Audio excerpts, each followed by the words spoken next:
না না, আমরা খুব পরিষ্কার করে তো বলেছি যে আমরা পিয়ার পদ্ধতি কোনো মতে মেনে নেব। কারণ পিয়ার পদ্ধতি এই দেশের মানুষ ইউজ না, তারা বোঝেও না, তারা ঠিক মতো জানেও না। কোনোদিন এটা ইভিএম আজকে কতদিন চেষ্টা করে ইভিএম বাদ দিতে হয়েছে, আর পিয়ার পদ্ধতি তো আমরা ইউজ না কোনোদিন।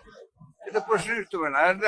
দ্যাটস নট অ্যাডাল্ট ফ্র্যাঞ্চাইজ, মানে ডাইরেক্ট যে গণতন্ত্রের যে অধিকার আমার, সেই অধিকারটা তো সেখানে করতে হয়, বিঘ্নিত হয়।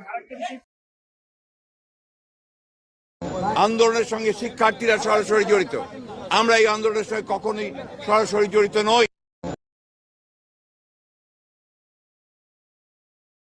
একটা কথা পত্রিকায় একটু ভুল করে বিভ্রান্তিমূলক একটা হয়তোবা ভুলভুলের করানো হচ্ছে, যে আমরা নাকি বলেছি, সেটা আপনার ওই সাহেবকে কোট করে বলেছে যে আওয়ামী লীগকে রাজনীতি করার সুযোগ নাকি আমরা দিচ্ছি। এই কথাটা সঠিক হয় নাই পত্রপত্রিকা। আমরা খুব পরিষ্কার করে আমাদের অবস্থা পরিষ্কার করেছি।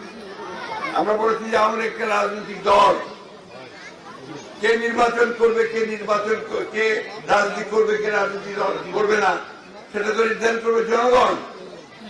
আমি একটা রাজনৈতিক দল হিসেবে তো সে নির্ধারণ করতে পারি না। সুতরাং এখানে কোন ভুল বুঝাবুঝির অবকাশ নাই।